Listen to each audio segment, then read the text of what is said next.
बैठक होगी, यहां से लेकर और दिल्ली तक आपकी आवाज गूंज रही है और सभी लोग अंदर ही अंदर इस बात से परेशान हैं कि पता नहीं ये शिक्षक क्या करेंगे।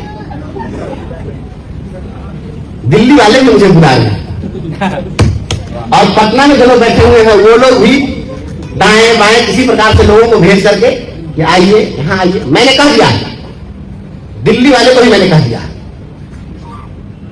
हमने कहा कि अपनी जमीन को बेचकर आपका मकान मैं मजबूत नहीं कर सकता हूं। हमारी जो जमीन है पहले उस जमीन को आप मजबूत करो।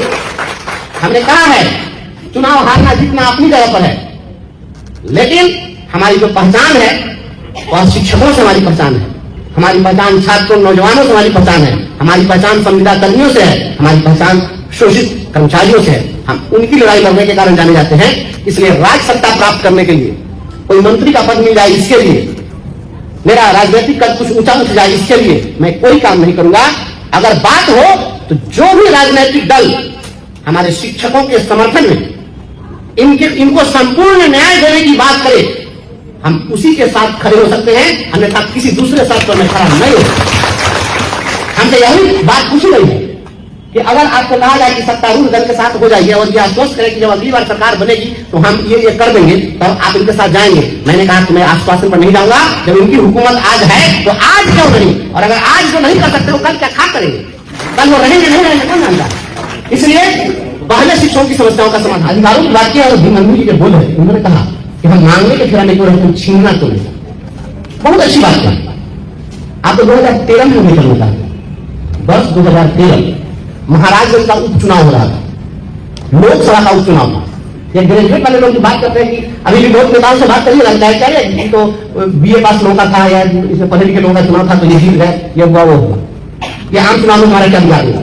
इस बात की भी चर्चा होनी चाहिए, यह बात राज्य सरकार तक पहुंचनी चाहिए।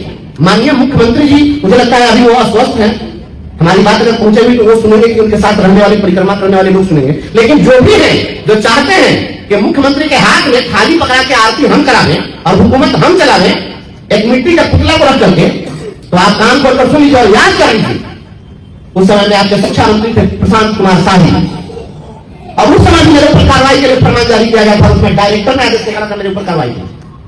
और 2013 में महाराजगंज में शिक्षकों ने संकल्प लिया कि पीके शाही आपने लाठी चलाया था 6 मार्च 2013 को, संकल्प लिया शिक्षकों ने कि आपको चुनाव जीतने नहीं देंगे, तो शिक्षकों ने संकल्प लेकर और आपके शिक्षा मंत्री को धूल चढ़ाया उसी महाराजगंज पर, याद रखिए। और मुझे याद है मैं उस समय में उनके खिलाफ कंपेन कर रहा था, क्योंकि उस समय विपक्ष में लालू जी के लोग वहां पर चुनाव लड़ रहे थे। लालू जी के साथ मैं सभाओं को संबोधित किया, मैं जाता था और उसी कारण से मेरे ऊपर बाद में कार्रवाई की बात। मैं आपको बताता हूं, जब चुनाव का समय, जिस दिन चुनाव था शाम में जब लोग ईवीएम जमा करने के लिए जब जा रहे थे, तो जो भी शिक्षक मिलते थे एक दूसरे से गले से लिपट जाते थे और कहते थे कि भाई अपने बूथ से उसको हरा दिया। ये ताकत है। इसलिए ये पटना वाले लोग या दिल्ली में बैठे हुए लोग याद रखिए, हमारी संख्या कितनी है, हमारी संख्या को आप नजरअंदाज मत करिए। हमारी संख्या, हम 6 लाख से ज्यादा लोग हम लोग हैं और 5 लाख से अधिक संविदा कर्मी भी है सभी लोगों को मिला दे, जिसमें आपके टोला सेवक, तालीमी मरकज, इंदिरा आवास सहायक, आंगनबाड़ी सेविका, सहायिका, रसोईया, डाटा एंट्री ऑपरेटर, किसान सलाहकार, न्याय मित्र, ग्राम कचहरी के सचिव, आपने जितने लोगों को आपने कम पैसे पर काम करने के लिए मजबूर किया है और आपके पदाधिकारी जो शोषण कर रहे हैं और उसके खिलाफ वो बोल भी नहीं पाते हैं। हमारे पास आते हैं नौजवान और कहते हैं कि सर अगर हम लिख कर अगर कोई कंप्लेन करेंगे तो मेरी नौकरी चली जाएगी। ऐसा अंग्रेजों के काल में भी नहीं हुआ था, जब हो रहा है और ये सभी लोगों ने संकल्प लिया है। और अब उस दौर को भूल जाइए जब लोग केवल जात के नाम पर वोट देते थे, अब लोग रोटी के सवाल पर वोट करेंगे, लोग अपने जिंदगी के चैन सुकून के सवाल पर वोट करेंगे। और ये सभी मिला करके हम लोग लगभग 15 लाख लोग हैं, सभी कर्मचारियों को मिलाएंगे जिनके जवानी को आप निचोड़ रहे हैं और डंडे से हटा रहे हैं। ये सारे लोग 15 लाख लोग 5-5 वोट अपने घर का ज्यादा नहीं कर रहे हैं, 5-5 वोट हम लोग संगठित करेंगे आपके खिलाफ। ये 75 लाख वोट होंगे और 75 लाख वोट किसी भी सरकार को हथेली पर उठाकर गंगा जी में डुबा देने के लिए तैयार है। और मैं जो कह रहा हूं, मैं माननीय मुख्यमंत्री जी के जन्मभूमि से बोल रहा हूं, उनके गृह जिले से बोल रहा हूं और अपने तमाम उपस्थित गुरुजनों के मौजूदगी में बोल रहा हूं और इनकी भावना बोल रहा हूं। मैं केवल व्यक्ति विशेष नहीं, बंशीधर ब्रजवासी नहीं बोल रहा है। यह आवाज शिक्षकों की आवाज है और बिहार के तमाम कर्मचारियों की आवाज है, तमाम संविदा कर्मियों की आवाज है। बताइए आप सभी लोग इसी भावना को रखते हैं या नहीं रखते हैं? एक बार बताइए, जरा दिखाइएगा सभी लोग। आप देखिए माननीय मुख्यमंत्री जी आपके गृह जिले के वाले आते हैं तो आपसे क्या चाहते हैं? आप जान लीजिए कि ये लोग आपके घर के लोग हैं और ये इनकी भावना में बोल रहा हूं, आवाज बनकर मैं खड़ा हूं। हमने क्या कहा है, सदन के अंदर भी हमने बात रखी, ध्यानाकर्षण में हमने वहां पर उठाया था, हमने रसोइयों की भी बात की। रसोइया के मेरे प्रश्न हमारे लिए कोई वोटर नहीं है, लेकिन हम आंख बंद करके और कान बंद करके नहीं रह सकते। अगर कोई बोलेगा तो उसका रुदन हम जरूर सुनेंगे और सुनेंगे तो हम संवेदनशील लोग हैं और हम उनके लिए जरूर संघर्ष करेंगे खड़ा।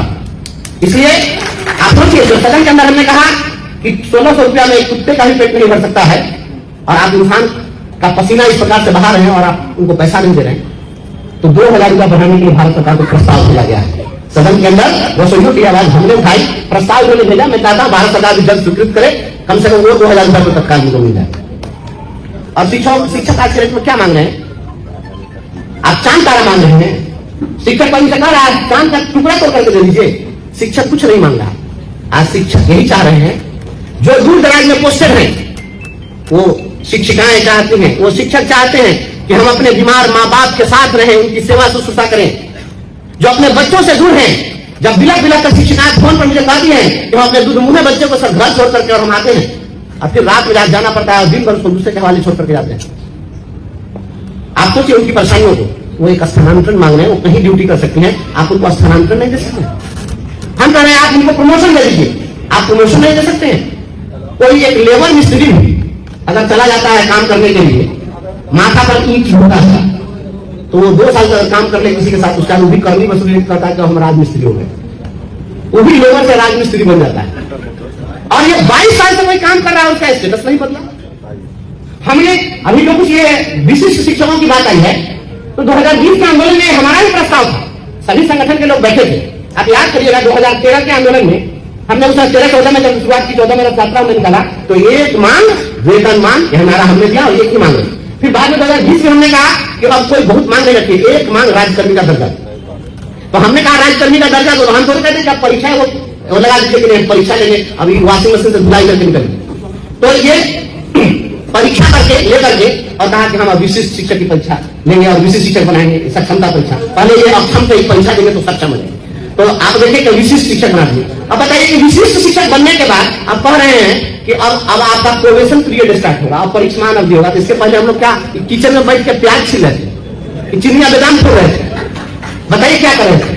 उसके पहले भी हम उसी बच्चा को पढ़ा रहे थे, उसी स्कूल में पढ़ा रहे थे, उसी सिलेबस को पढ़ा रहे थे। सुबह में भी स्कूल खुलने का टाइम और बंद होने का टाइमिंग वही था, सब कुछ वही था, वही तुम्हारा इंस्पेक्टर, वही तुम्हारा डीओ, वही तुम्हारा डीपीओ, सारा सिस्टम वही। तो पहले जो कर रहे थे वही आज भी कर रहे थे, फिर अब आज से ट्रेनिंग पीरियड मेरा कैसे शुरू हो गया? इस प्रकार की बात वही कर सकता है जो व्यक्ति बेदिमाग होगा, दिमाग वाला व्यक्ति ऐसा कोई बात नहीं कर सकता।